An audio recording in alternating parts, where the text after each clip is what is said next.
Get Sweaty with Leddy, a wellness program about pain management.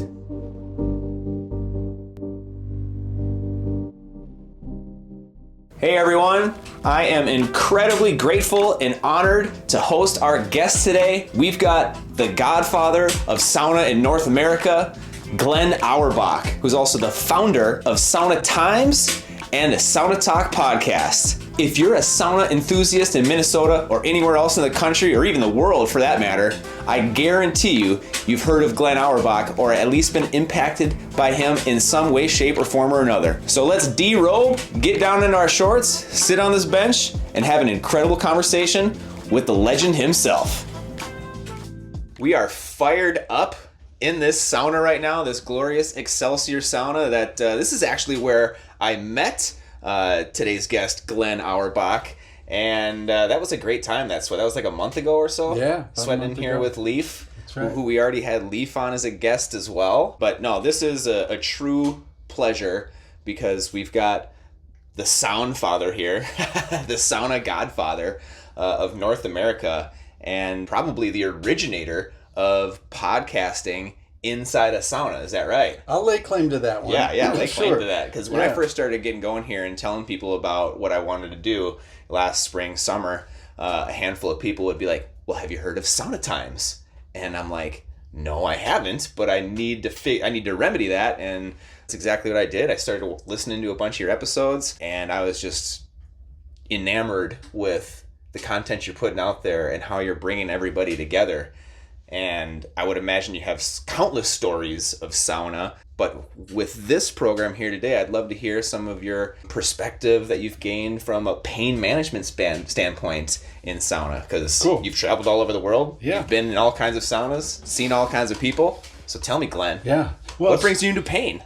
Well, sauna for me is about pleasure, but there's a lot of ironies. There's a lot of dichotomies to sauna, as we know, the obvious one of heat and then cold, right? And discomfort is there's comfort and discomfort. I think athletes can relate to that more than anybody, and a lot of athletes come to sauna, as you well know, Josh. You know, it's like a common thing that you're done with a workout. A lot of the athletic arenas have sauna in their locker rooms and stuff, so it's a place to seek comfort away from pain, I suppose. If you want to drill into pain specifically, I would kind of venture into the realm of the extremes, like, you know, when you're cold, when you're sitting in an ice cold, you know, lake or cold plunge, I don't think the mind can go anywhere else except in that immediate space of protection, you know, protecting your body, you know, from this trauma of extreme cold, or, you know, the opposite on the bench, extreme heat. So you sort of forget your pain, right? And you're in the present moment thinking. But yeah, I guess I don't really have a lot more about that. I know a lot of people have sought the idea of contrast therapy as a release of pain through a lot of physical ailments and even emotional situations in their life. This becomes a healing space. Yeah, absolutely. Have you ever had any injuries of your own, or have you been kind of fortunate to go through life relatively unscathed? Oh, okay. Well, I'll tell you about one. So, you know, sauna for me, I've been into this deeply and heavily and richly for 40 years now, I guess. A long time. And it's a big part of my life and my wellness routine.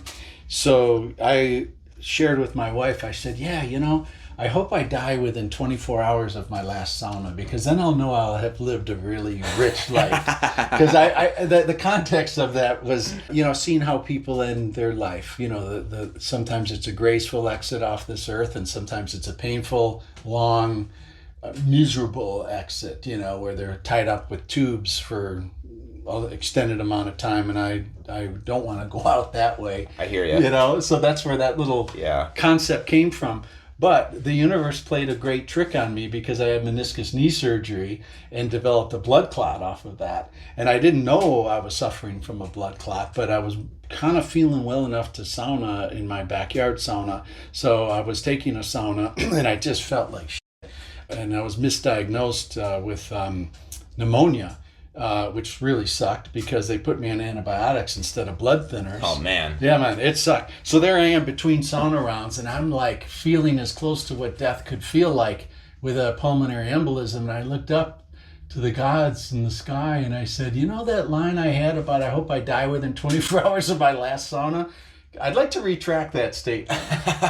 And so anyway, yeah, man, I was okay though. I got put on blood thinner and escaped an early death while sweaty. Wow, well, we are grateful for that. Right on, brother. But I could totally understand that, because I mean, if you're, the theory of being in the sauna is that you're feeling good for the most part. So if you were to pass within 24 hours, you'd probably be on a pretty decent level of good feeling in a sense, right? Right on. You know, and thinking about longevity, and I could go off on longevity. I had a recent guest to my podcast, Sauna Talk.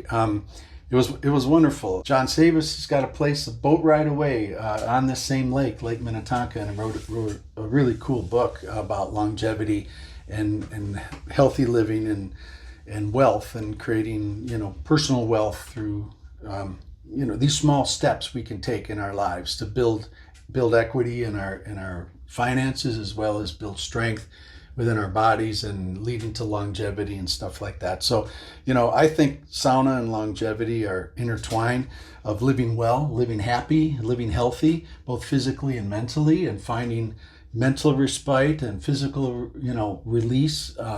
It's just a very powerful thing to be doing within our lives. But I'm also drawn to Norway. Lasse Eriksson is a very deep-souled individual in this space, and one of his callings, I guess you could say, Josh, is this idea that we could be bringing sauna to retirement homes. And a lot of people, as we know, if you go into it, if anybody listening has a loved one in a retirement home and stuff, you certainly leave your coat and your sweater in the car. Yeah. And you're in there and you're like, you know, t-shirted up because they like it hot. You're absolutely right about that. Yeah, man. I was just in Arizona at my wife's parents' house, and it's an older community, and they maintain that pool at like 90 degrees. Yeah. It's virtually a hot tub. Right on. But it made my body feel so good. Totally. When you think of the dynamics of what the body is doing later in life, right? You know, your blood circulation is less, you know, you can talk about how there's all of these like hundreds of thousands of miles worth of veins, you know, that make up our body, our system, our vascular system and stuff. And this idea of the hot and the cold is opening and closing those veins. So there's a very physical a benefit to the idea of contrast therapy. Yeah. And as we age and get older, you know, keeping those veins flowing is a powerful thing. That's why if you see, like here we are in Minneapolis, if you see people of senior age outside walking and shoveling and stuff, you know, they're kind of doing this themselves, right? Like they're not afraid of the cold, they're embracing the cold. Mm-hmm. And so anyhow, back to this idea of saunas as a place for senior living centers.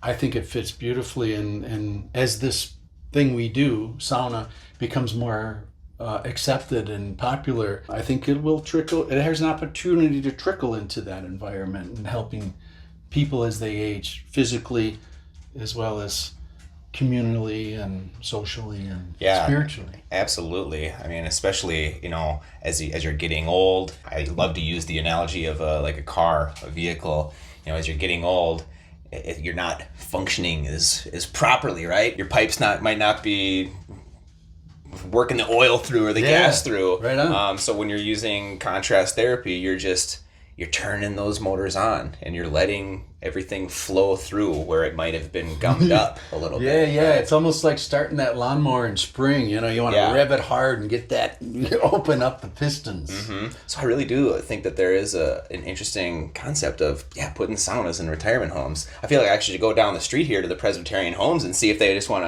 to come in here and sweat with us sometime, right? Yeah, but let's bring it to them, you know, so they're comfortable in their own turf. Ooh, I like that. And you know, I mean, not to toot my own horn, but, you know, I saw this mobile sauna revolution early, because, you know, good heat can be brought to places that we don't even know yet. And here we are, looking at this gorgeous day. The ice is opening up on the lake. We're bringing good heat to the cold of this gorgeous lake. And there's just infinite possibilities to be bringing good heat. I do love the mobile concept of saunas as well. We wouldn't be here right now if it wasn't for it. And I hope to travel the country spreading sauna at some point in time. Cool. I love it. And you're spreading it with good equipment and good people. Now, this is a little rampage I got, and it kind of hit me recently, I'd say within the last year. 76% is the product and 24% is the people who make the product. And I believe that if we're buying like a swing set in the backyard or lawn furniture, that ratio may be 99-1, right? But this is not lawn furniture or a swing set. This is something a lot deeper. And there's a lot of soul that goes into the people that make the product. Totally. Whether you're talking about Leaf making this mobile sauna, there's a spirit in the right place.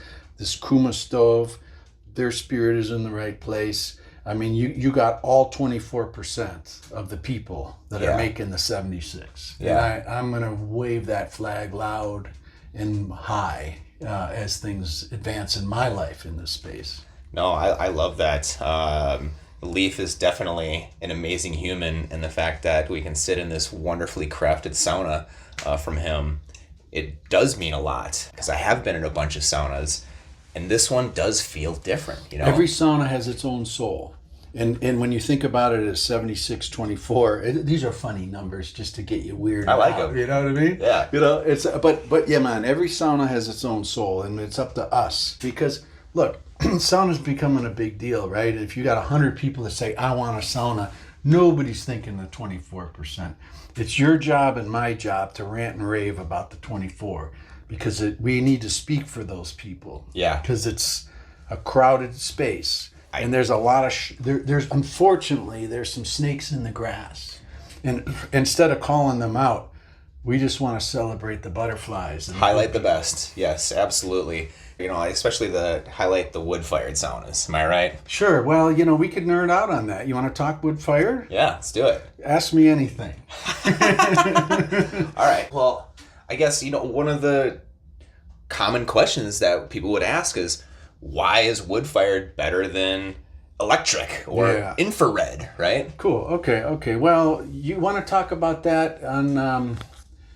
let's just talk about that, say, on the dynamics of heat for a second, right? Beautiful. Just the simple dynamics of heat, right? Okay, so heat transfers in three different ways, a combination of three ways, okay? And I call it the jazz trio of heat transfer, right? You have heat will transfer through radiant, through conduction, and through convection, like these three methods. And it gets very kind of nerdy fast, and I don't really like the nerdiness of it, but I think it's important to kind of understand the three. And I work with Grant Whittle, he's a brilliant guy, and he knows all about heat transfer. So I'm like, he goes on and writes these pages long things, and I'm like, nobody's going to understand that. But what we do understand is that convection is air.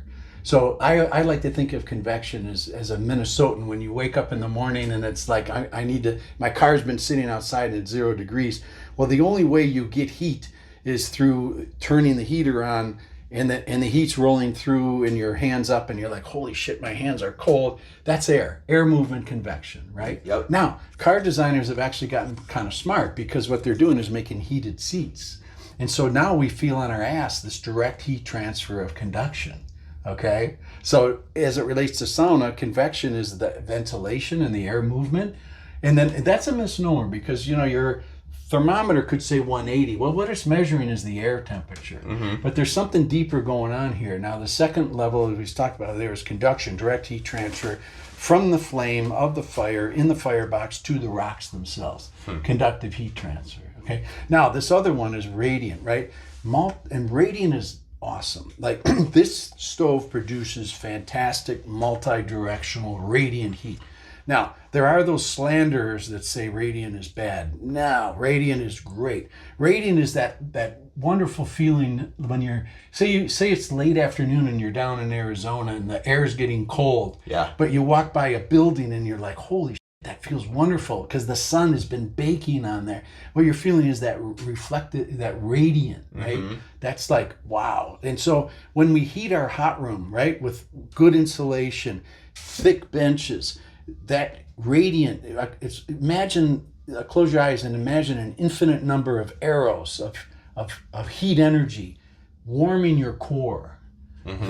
That's radiant. So that's like the jazz trio. Yeah. Yeah. I love it. I like to use the term just like penetrating as well, because penetrating and relentless. It's just this relentless heat coming at you that is just penetrating your body and forcing you to sweat. Totally. And you can be in other saunas that aren't as high quality, and it'll take you forever to sweat in there. Totally. You know? And so when you think about, let's just try to throw health club saunas under the bus a little bit here. Yeah. You know, they're very convective forward, right? So maybe convective could be kind of metaphorically as the piano, like you can, that's that tonality of air heat. So you know, our sauna's 180, 190, Okay, great. Well, the air is that, but you have no mass heat out of that. And so you can sit there for quite a while and a drop of sweat will build on your forehead and you're like, I could read the paper, and the people do that, right? Yeah. That's not that penetrating that you're talking about. For sure. There's no bass drum in that,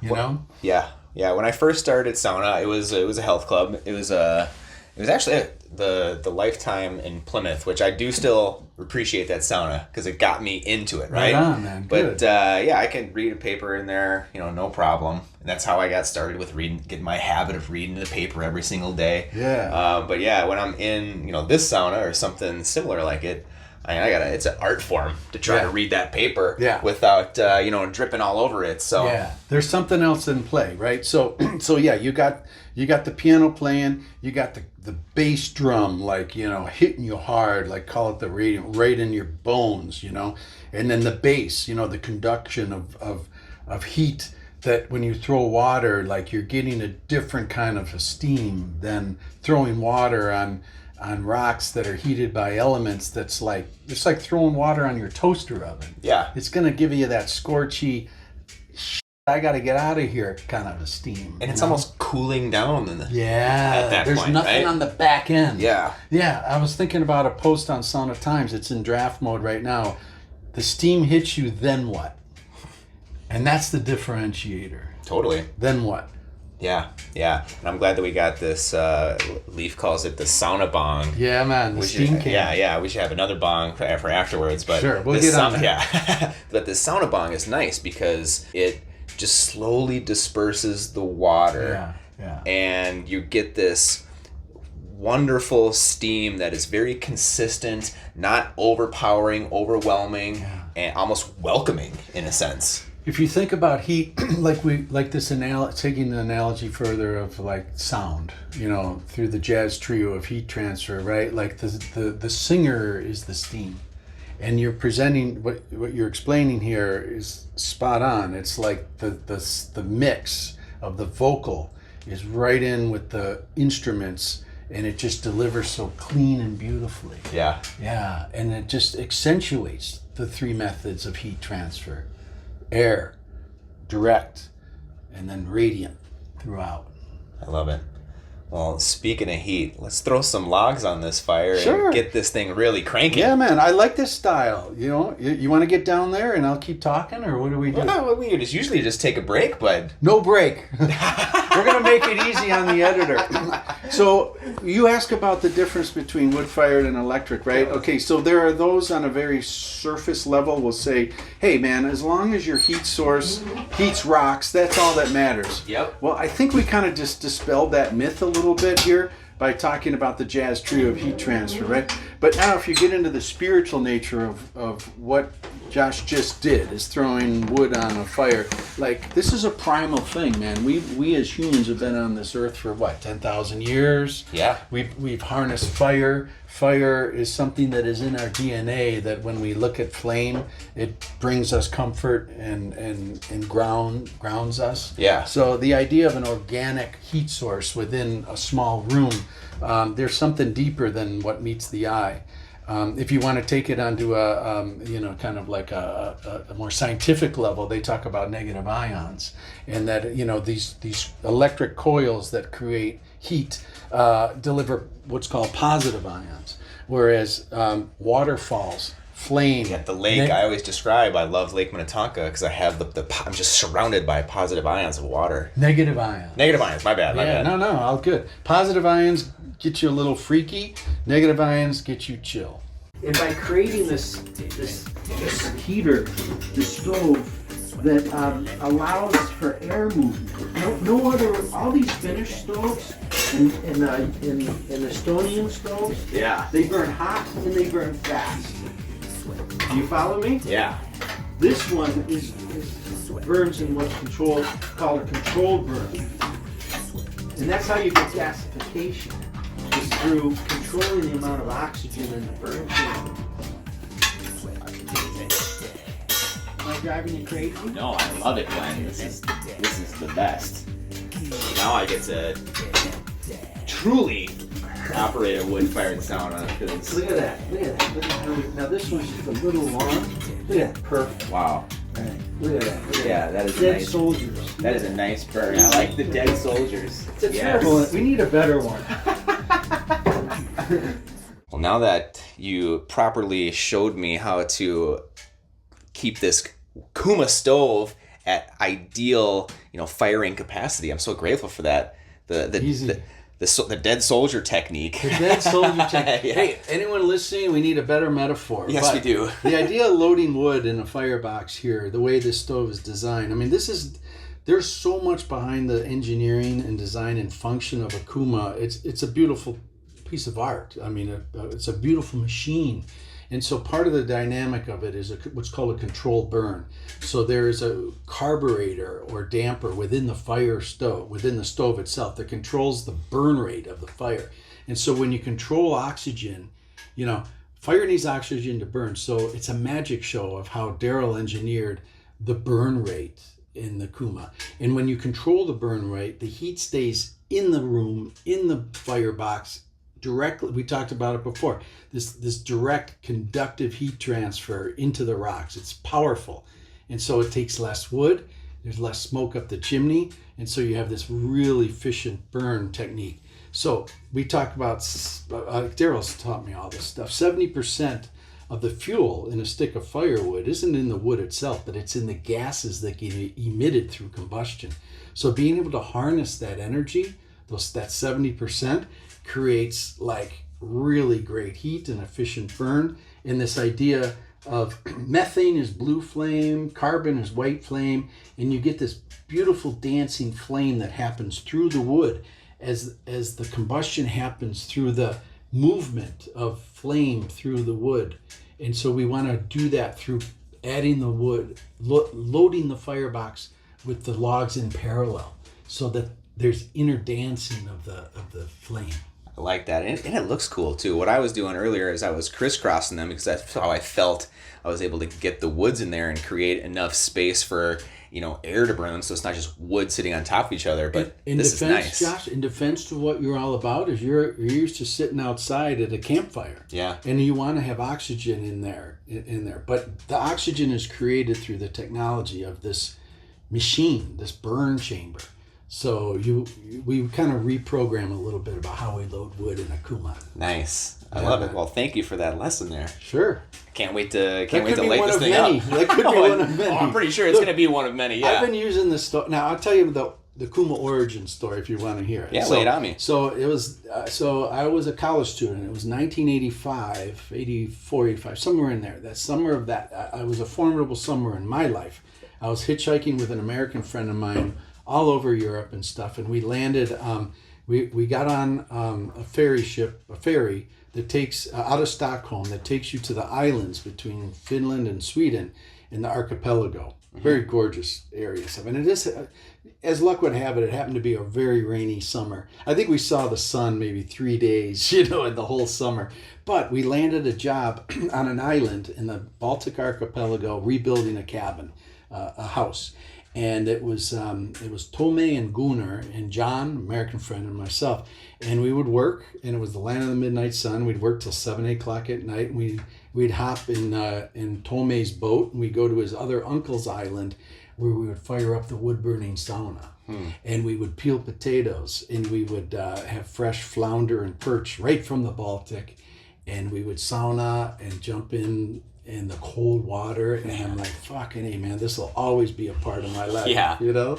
So anyway, fast forward a year or two, and I moved to Minnesota. I bought myself an island, like one of the first things I did. Nice. I saved a bunch of money, got a loan from my father that I repaid in 3 years and stuff. And I said, man, I'm going to replicate this thing, because Lake Vermilion in the north of Minnesota is what's called a shield lake. So you have these granite outcroppings, and the vibe, the look of that lake reminds me of that beautiful space, that beautiful, those islands dotting the Baltic over there. So yeah, and then I found that stove and made in Tower, Minnesota, hand welded at the time. I think there was one employee, Daryl, and another welder guy, and the heat was like, this is like the Baltic. This is multi-directional jazz trio heat. Love the jazz trio. Right on, brother. I didn't know any of that. All I know is I felt it in my bones as I jumped off the dock, because the heat gets right to the bones, right? And so when you my good friend Clint, he's got a great line. You know when the time to leave the hot room is? Not what, lay it on me. When the idea of an ice cold lake plunge is the best idea you've ever heard.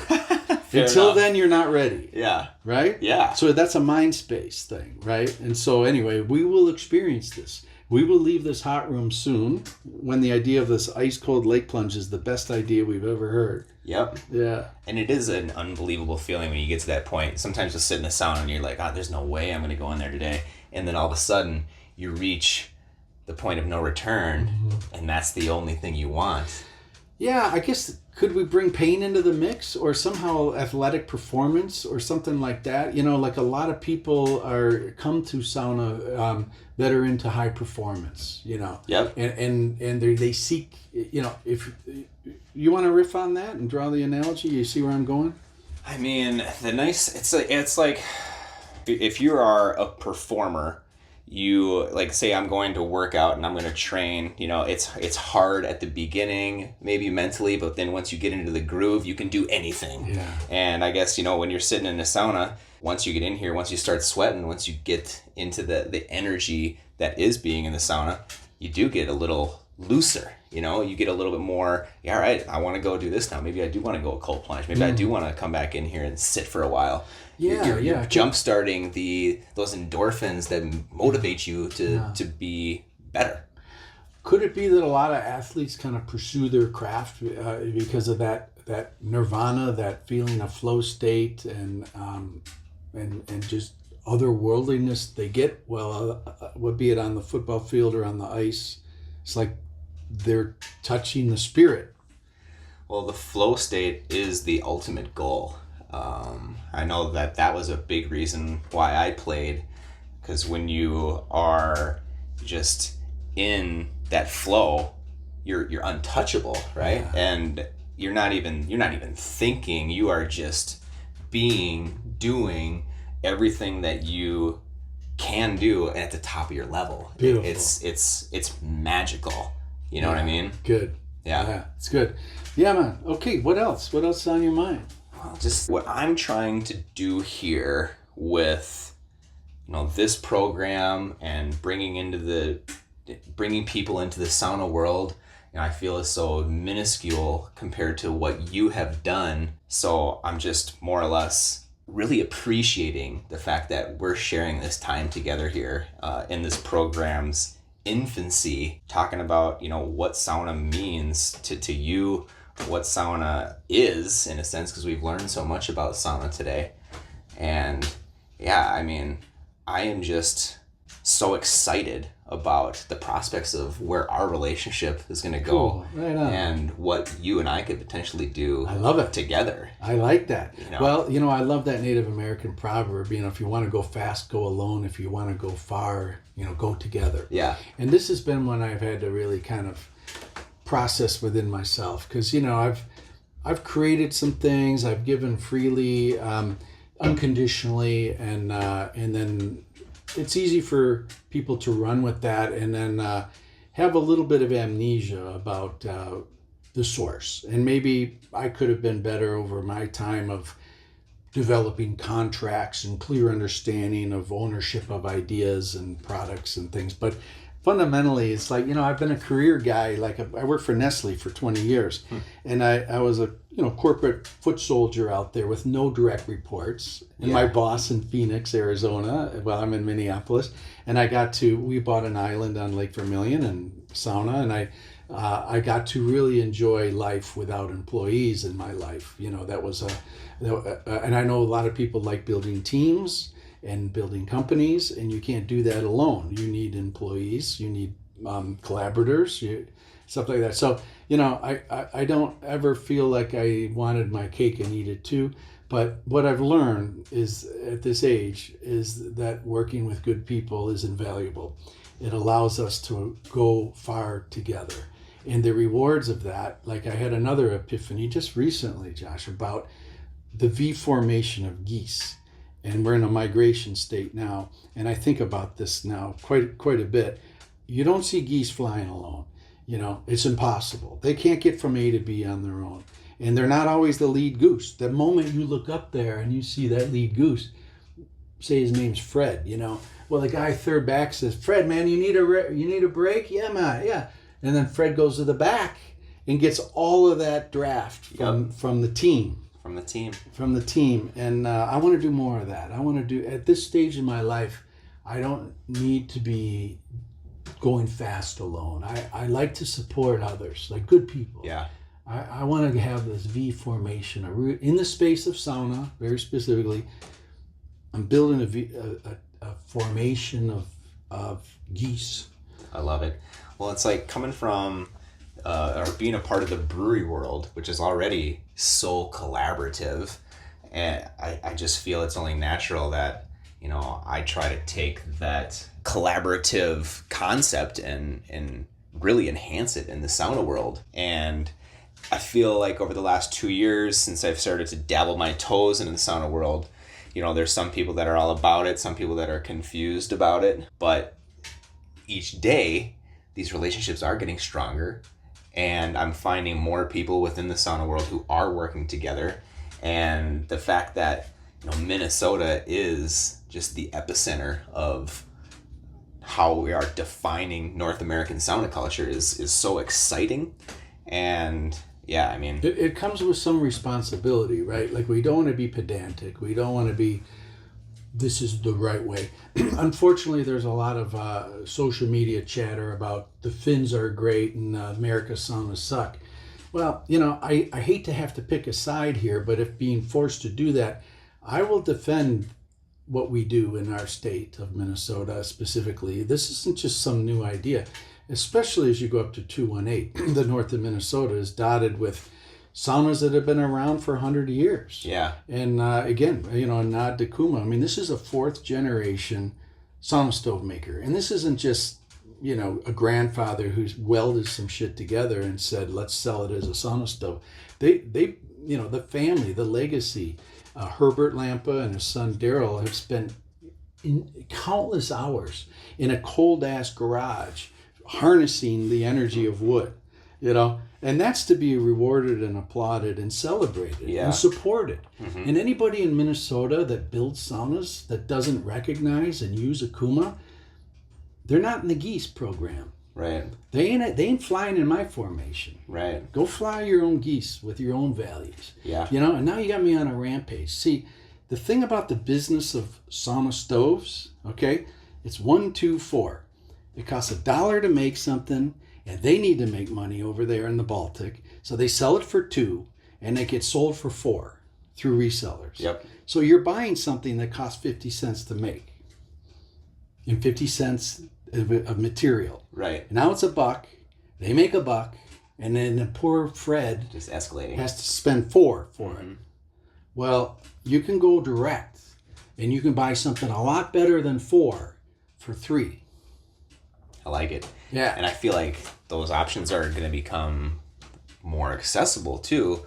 We just need to really lean into that 24%, highlight the good people that are out there doing it so that we can spread good sauna. Because I've seen it where, you know, you might catch okay, here's a good analogy. It's like sour beer. Sour beer, love it. You know, wild sour beer is phenomenal, but it's harder to make than kettle sours, fruited sours that you see around here.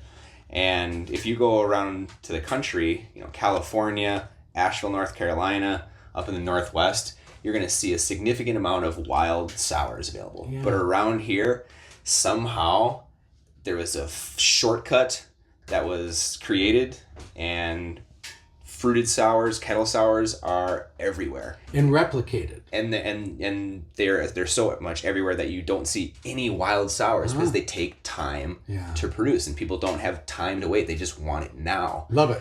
Great analogy. We need to focus on this 24% so that we aren't allowing the 76% to get momentum and fool people into thinking what sauna is.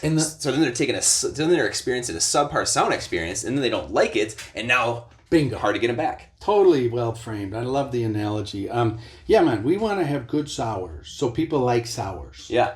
That's just a responsibility to all of us that really care about this space. Those that want to make a buck and make cheap sour, okay, but we want to help communicate and identify those that are making the real sour, the good sours. Yeah. And there's so much to go. Do you know I use the craft brewer analogy quite a bit as it relates to sauna when I'm interviewed, and I don't know if you've known that. JP, John Peterson, gave me a good sauna analogy on how it is very much like the craft brewery industry.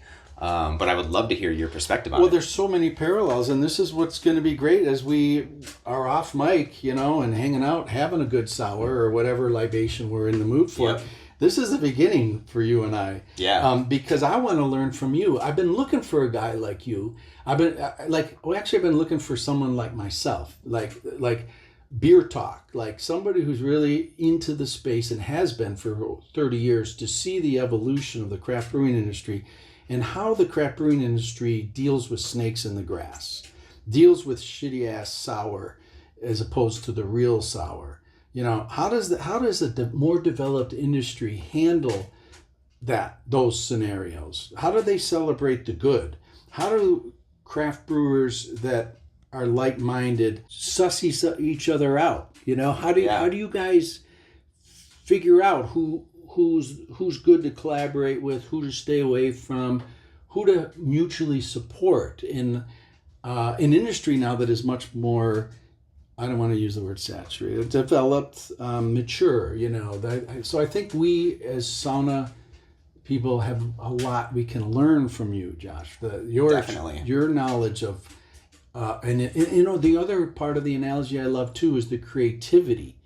The craft brewery, and it shows in the noun and the verb. You know, I always talk about that with sound.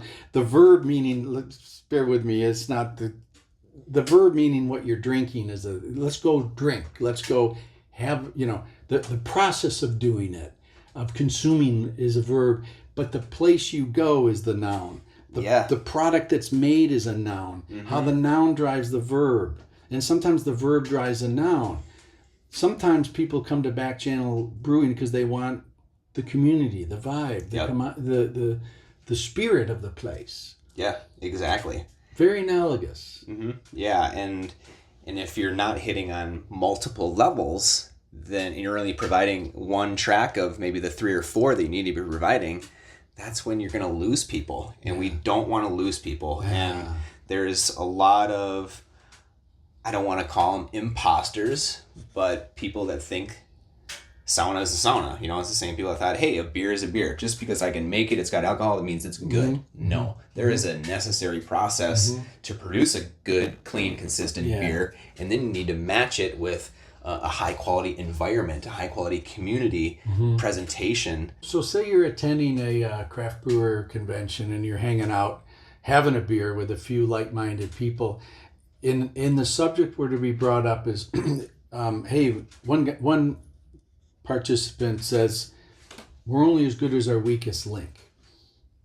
Would you agree with that, or how would you respond from a craft brewing sense? How would you respond to that aphorism?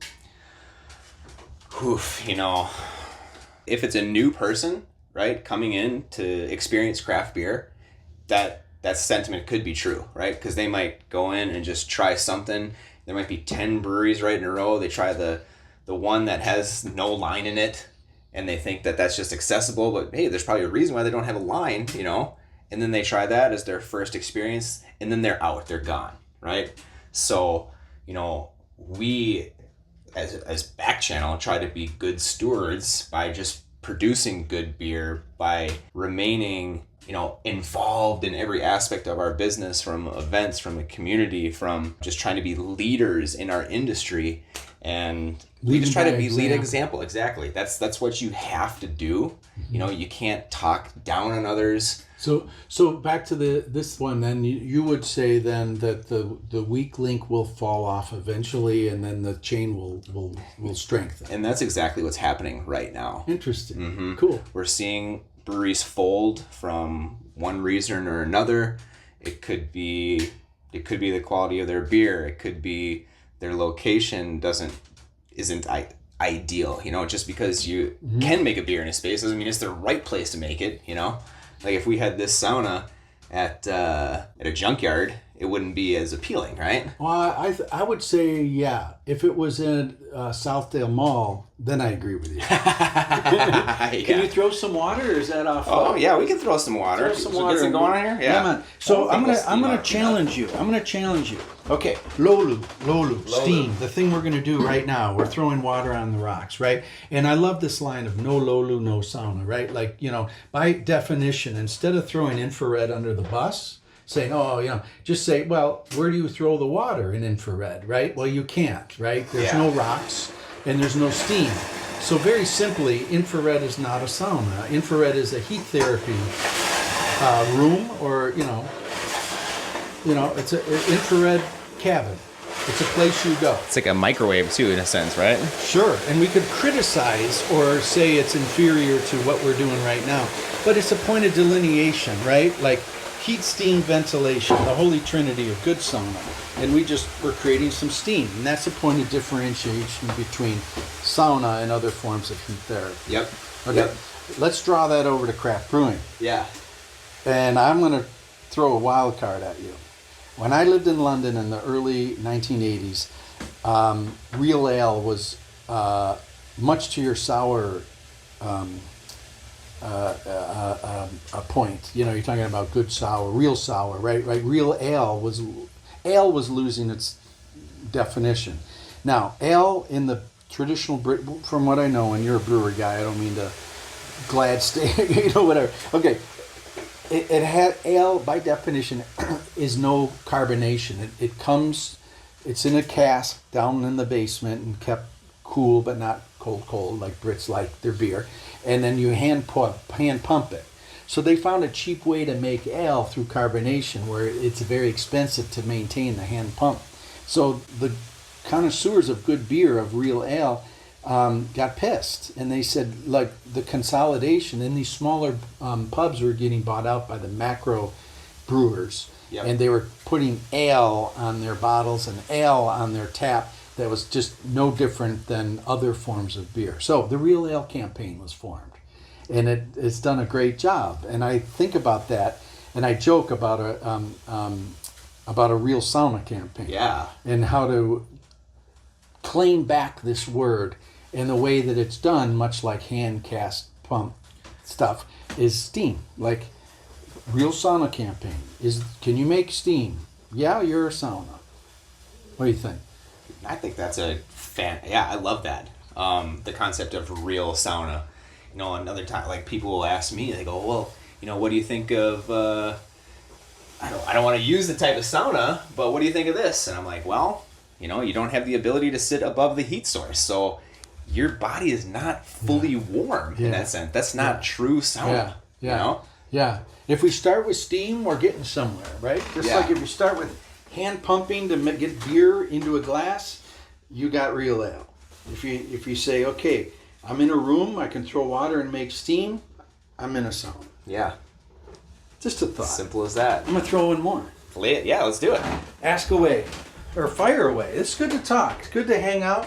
This is good. This is Sauna Talk. This is how I've always imagined being able to do this. Is just riffing on good old communication, you know. This is healing here right now too, right? Yeah. We might not have come into this feeling pain or feeling down, but we're being proactive with our health, our own personal community, and we're both going to walk away feeling so much better after this. So that's what I love. Right on, brother. You know, Sauna Talk, over 100 episodes. It was started. Congratulations, by the way. Oh, thanks. Yeah, I mean, it's a love, right? Like, you know, the point I was going to make there is, it started. The term is kind of a joke. It's like it started with my friend Tom on the shores of Lake Superior, 5 miles south of Largemont Cottages, site of Sauna Days. This will be the 5th, 6th one coming up early May, and I built a sauna for Tom, and I would be working up there, and he would come up, G-Man, I'm coming up, and then we would sit on the bench, you know. Yeah. And then we would be like talking crazy. Having a beer, a mostly legal libation. Oh yeah. You know, and then and we get conceptual. We would get out there, and then he'd be, G-Man, that's just Sauna Talk. That's how it came. Yeah. Oh man. And I prescribe we need more Sauna Talk. I we agree. need more. So out there thinking. Do you know that I make it a point, and I'm loving all the steam in here. We usually save the steam for the end, but this is way more fun. Authentic. We're drinking real ale. Yeah, well, we're drinking hop water, which we'll get to some real ale after this. Yeah, I love it. But I go out of my way to schedule meetings now in the sauna. Yeah. It's, 1, people are way more excited about it. 2, you get to what you need to talk about, but then you have this time left over where now you're navigating some whole new conversation that wouldn't exist if you're sitting in a typical setting, office setting, you know, inside the brewery. Yeah, there's a reason why, like, a lot of business can be conducted on the golf course. Yeah. Or let's go hunting, or, you know, you think of business people and where they like to build relationships and connections. Yeah. This has got a lot of this, to your point, a lot of the same dynamics of, I call it escape. Totally this ability to lose yourself in your formal moments. Some good words right there. Yeah, you know, the Finns, 99% that I've encountered have been great. There's a snake or two in the grass, but the thing about the Finns, they're known to not be big talkers. And I think that it's a chicken and the egg as it relates to sauna, because it's such a great environment for introspection. Yeah. Where words count. Yeah. It kind of works against an Italian American like myself in a way. But, you know, there's this idea where when you throw water on the rocks, you're silent through, you let the stove speak, you know, you let the lolu have that moment. And you can listen and let the steam speak and guide you. Yeah, back to Lasse Eriksson, you know, I mentioned him. I don't know if this was on mic or not, where we talked about the senior living. Was that on microphone? I don't think so. Yeah. So off mic, we were talking about sauna at senior living centers. We're going to step out for a moment here. We really laced on the water, the loilu. So what's overheating? Well, we got our camera, you know, it's a challenge to maintain the... You know, I call it the third space of sauna. It's not the hot room. It's not outside. And in our climate, that third space is such a valuable space. That it really is. Space. I love it. Yeah. I think people really gravitate towards that as well. You know, they're thinking they're either just getting in a hot room, but you have this intermediary space where you get to... It's just a little warm up before the experience. Yeah. It gets people excited. Expansion of body, mind, spirit. Yeah. You know, it's just a wonderful area to chill. I mean, I just think it's egregious in our climate. I don't mean to throw other people that have committed to a hot room only sauna, but man, If you're in your own backyard and it's a winter's night and you look up at the stars, you're like, oh, this is so magical. Well, if that little if the wind is blowing even ever so slightly and the steam billowing off and you're like, shit, I'm cold, let's go get hot again. Well, you're best to listen to your core, not your skin. Yeah. Because your conditional response is, holy shit, I am cold. But if you think about it, if you just like in the cold lake, if you just stop and pause and think about your core, not your skin, you're like, you're kind of reprogramming your autonomic nervous system. But if you don't have this third space, this temperate zone to chill, you end up jackrabbiting. It's too much. JP's got that line. I don't know where it came from, but I like it. It's like you're jackrabbiting your sauna rounds, and you're like, hot and cold, hot and cold. No, man, it's all about the core, not the skin. I love it. Well, should we core it up and make this core cold? Let's go. All right, let's get in that plunge. Got a little bit of a different scenario out here. We've had a lot of rain, wind, and sunshine, and it has stripped us of the ice. But that doesn't mean that it has stripped us of the cold. Well, it's about to be real nice in there. It's open in the right spots. That is right. I haven't been on this platform yet, so I'm curious to see if it's still in place. Nice. So I got a bit of a toe situation going on right here. I cut my toe pretty bad last week while going in a plunge at a friend's house. So I'm gonna Poor Josh. keep my foot out a little bit.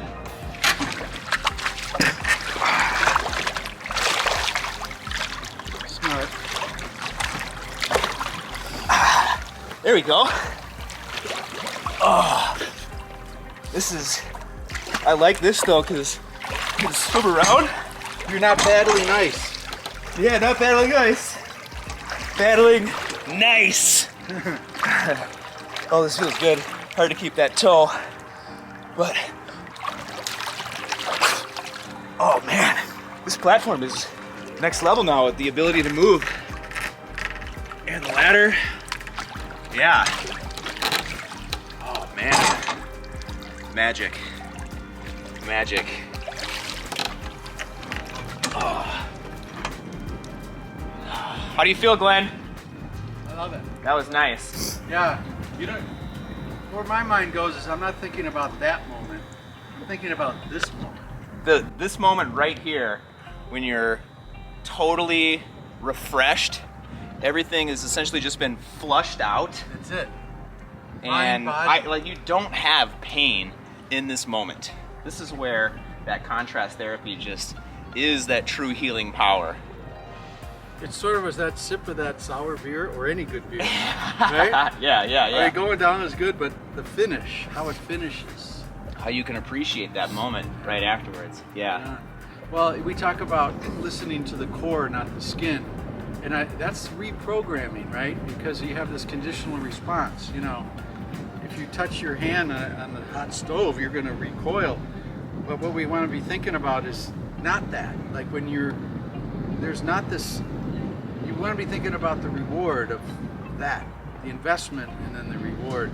And that takes a lot for people, especially those kind of new to it. Yeah. They're like, but some of the thing in my head is like I'm not the only guy doing this. Like this is done all the time and done with great reward.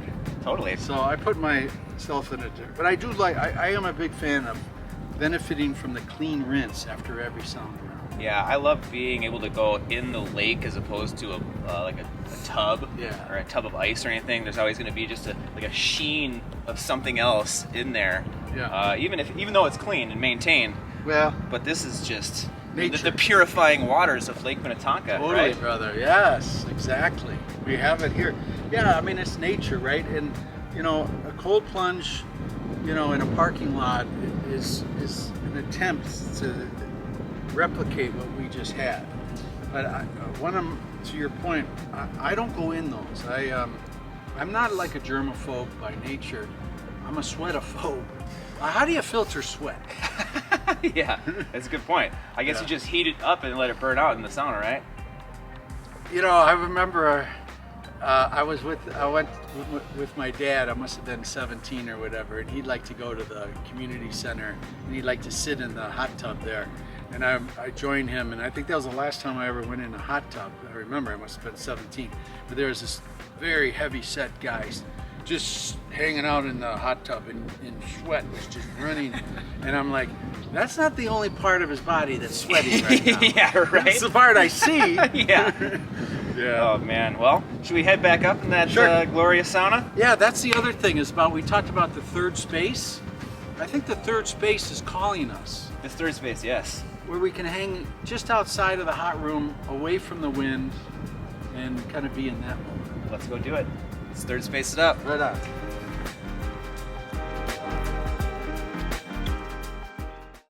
Glenn, how did you feel about that plunge? Well, I love it. I mean, I'm addicted to it, you know.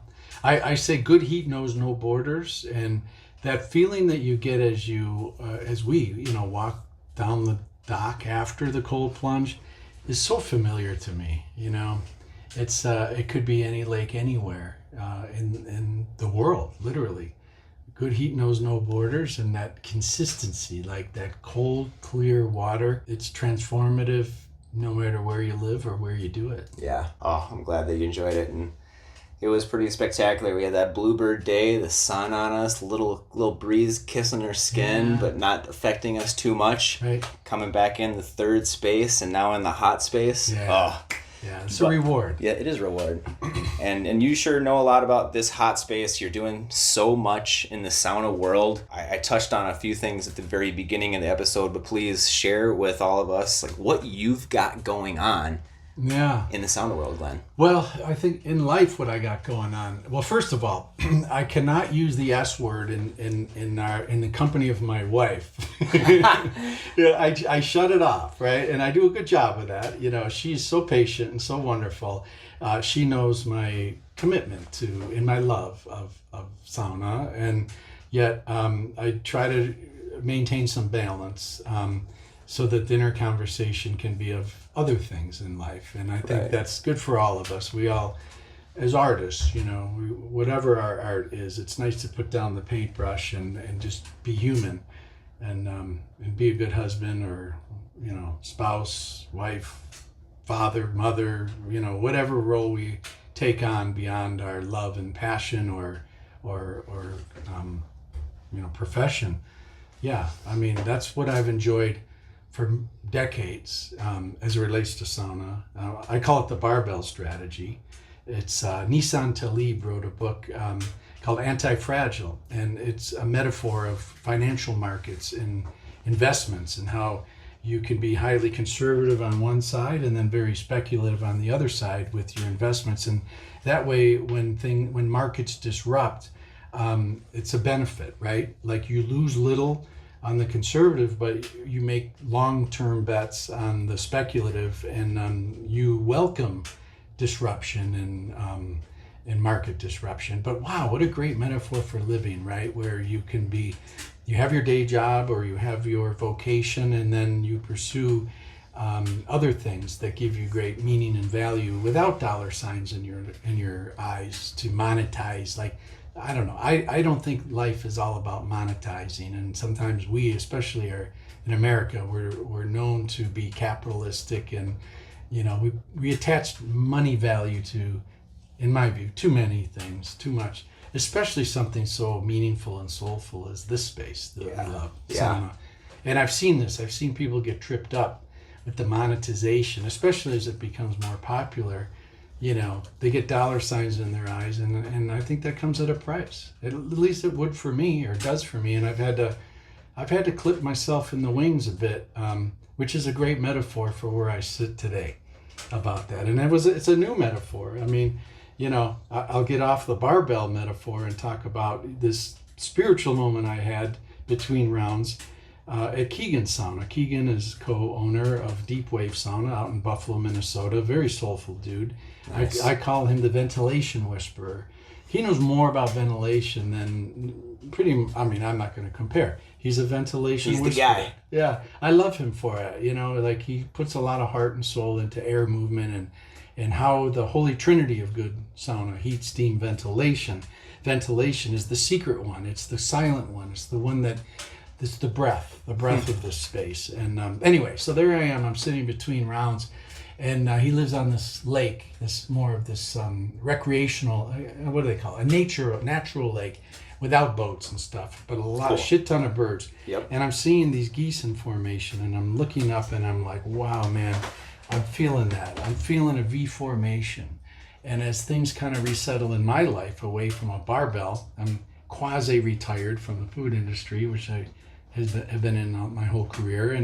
And I'm like, well, who am I now? It's like, I feel like I'm a goose, and I got this wonderful community, I guess that word could be reframed a little bit. I got a few geese I like flying with in this space. And I like that I'm not the lead goose all the time. I like leading, and I like giving birth to enterprise, people that have a dream, a vision in this space specifically, and helping germinate their dream to fruition. And then I find in my history, like, once the plant can kind of stand on its own, I seem to move over to other things. But this one, you're a visionary, right? Well, yeah, I support good vision, right? But I feel this one's going to be this next thing is different. This is about a V formation of really good people that I've been blessed to surround myself with in this space, and I want to ride with them. I want to fly with them, and I want to support them, and I want to lead in some ways, but I also love the idea of falling back and being the third, fourth goose on the left or the right. You know what I mean? Yeah. And letting someone else lead for a while. The ultimate team of geese. Yeah, man. Yeah. V formation. I think we all can think in our own lives of what we're trying to do and who we want to fly with. If you want to go far, go together. If you want to go fast, fly alone. But good luck, man. Right. No, that's what my whole life has been about, creating teams and working together. And this space right here is kind of the beginning of a new team that I'm creating. And, good. I hope to fly with you. Right on, brother. I'm feeling it. The other thing is when we've been bitten by a snake in the grass, we become a little bit sharper of who are the geese and who are the snakes, Yep. And it's unfortunate, but I really think that sometimes on this earth, who we perceive may be a devil could come to us actually, as an angel, but they're disguised in devil's clothes because they're going to wake us up and get us to think a little bit smarter and about who we really want to spend time with, because it does become one of our scarce resources. Like, you're younger than me, man, but it is true. When you get north of 60, you start to appreciate the scarcity of time. And the virtue of that is who you want to be around. Right. Who do you enjoy flying with? Right. Oh, man. I love it. I love just thinking of that, seeing it, because I can look outside and I can see geese flying, and then I think of just the teamwork that is, currently being built right now. Yeah. And just, the viewers, I'm excited for you. I'm excited for myself to see where everything's going to go in the next year or two, but, recognize this moment as a point where sauna is being elevated in all the right ways. Focusing on the 24%, enhancing the builders of this community, the physical builders, the community builders, and beyond. This is badass. I mean, if you want to know some names you want to know some geese names? Let's fire off some geese names. well, a couple are in house, right? So I'm almost completed. I say this. So what is this? Is it Pareto's law? It's like work fills to the time available. There's a good law in play here where if you want to complete a project, right, and you think, you give yourself a deadline, March 30th, I'm going to have my book done. So this is the 4th edition of my book on how to build a sauna. And this book is for others. Like, this is not about me boasting about how I know how to build a sauna and build it my way. No, this is a collaborative work that has been used and has benefited thousands of who have built their own sauna. And I'm really big on the empowerment of building your own sauna. I love it. And I think those that have the will, W-I-T, the will, information, time, will, W-I-T on the numerator, and then it minimizes the M on the denominator, money. The more will, information, and time you apply to building your own sauna, the less money you need to do it. You become very resourceful to it. So this book is a spirit to that formula, will, information, time. And it's fun, there's a satisfaction. Like, a fellow NHL hockey player with a French Canadian accent has a great line. He goes, a sauna bench, it feels so much better when you are the one to make it. Ah, I love it. Man. So that's my book. That's the first goose. I need to read this. I need to build this. Lay it on, man. Yeah. Okay, so I'm bringing that out in print edition, and it's a leap of faith because I have the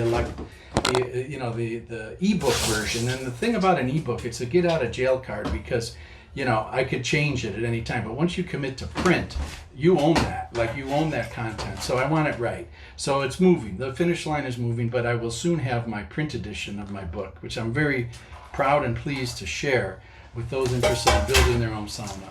And the other thing that I'm working on is, the other thing I do consultations, and I love them. They're super inexpensive. It's only $200, and you get a big part of me and my 30-year experience. And I do it in a very collaborative way. I play some judo on my clients, and I really get in their headspace about what they're looking for and what they think and what they want, and I can play off that very well. And I think it's maybe something I'm pretty good at. Cool. And so those are the two geese right away, And then I have a couple collaborative partners, Lampa Manufacturing, the Kuma Stove. I think anybody who listens to Sauna Talk in my pop, yeah, man. And I consider them family. And I love the principles by which they operate as product, 76%, and people, 24%. They are all 100%. And Homecraft is an electric sauna heater maker in British Columbia, and they prescribe to many of the same principles that I do about being good people, making a good product. And when I experience the steam from an electric sauna heater from a Homecraft, it's different. And there is going to be a change, and you can mark this date for anybody listening, but we're going to get away from scorchification with electric sauna heat, and we're going to get into good steam through electric, and it's being delivered through what's called protected elements. Nice. Where when you throw water at a health club, if you're allowed to, a lot of that steam is reacting from the elements themselves. Scorchy, not so with the Homecraft, and soon to be Kuma Electric. I'm going to wave that flag, and I'm going to go down. I'm going to put that stake in the ground, man. Anyway, a couple of early birds in the peloton. There's a few builders that I'm aligned with. Deep Wave Sauna, Bennett Prairie Wood Sauna. These guys I've been with them for a long time. They appreciate me and who I am. They don't take and run. They acknowledge, and they'll be a lead flyer at some stages because I like these guys and they are very respectful, and they're in my V formation. I love it. And it goes on. Yeah. There's others, and they may land on the ground and forage for their own seeds on the ground, but we're going to continue to fly and build this V formation. I can't wait to be part of this developmental V formation. Man, good. We're open. I'm flying, man. I'm flying. And our bullshit detectors are high, man. Yes. Because just because you're into sauna doesn't make you bird worthy. That's right. I've learned some hard lessons on that, and I could be very forthcoming, but you'll have to call me and we'll talk because I'm all about the positive. Yeah. Oh man, this is great. Good. I'm so loving chatting with you, Glenn. Me too, brother. I'm so grateful that we got the chance to sit on the bench and talk all things sauna, because this really was all things sauna. Yeah. There's a little bit of pain management in there, but the moral of the story is the sauna is a tool for pain management, and you just heard about all the reasons why it's so great. So yeah. Thank you for having me. Yeah. We're going to talk more. The best art divides the audience, right? And that's a line that really means a lot to me. It's a line about we're all on this earth it's up to us to find our muse, our passion, our love, what we enjoy, what our calling is, right? They say that when you wake up in the middle of the night and you feel the hair rising on the back of your neck, that is the angels, that's the spirit speaking through you, right? And these moments are special, right? And yes. They're not always clear. Like, we get a vision in our head, and what we think we want may not be what the spirit has intended for us. Yep. But when we surround ourselves with really good people that really care about each other, we help each other navigate to the spirits. And for you, pain management, that's a great art that divides in this. And I think there's plenty of a runway to help people through pain management, through sauna and cold. And I'm with you in your journey. Thank you. Thank you. That means so much, and it means so much that you're all here. And yeah, I just want to thank you for listening. I want to thank you, Glenn, for being a part of this. We're going to go get another cold plunge on, probably continue our conversation because we just can't stop. We love this so much. There's a difference between a cold plunge and the idea of an ice cold swim in a lake that is just opening up for the season. Yes. Now we're splitting hairs in terms of the margin, but there's something really magical about sauna. I always say sauna in nature is bigger than all of us, and to find sauna in nature is a real special treat. And sauna travel, we talk about the oneness of the uniformity of good heat, and good, cold knows no borders either. So truer words have never been spoken. Well, Glenn, thank you very much for being on this episode of Get Sweaty with Leddy. Until next time, we'll see y'all soon.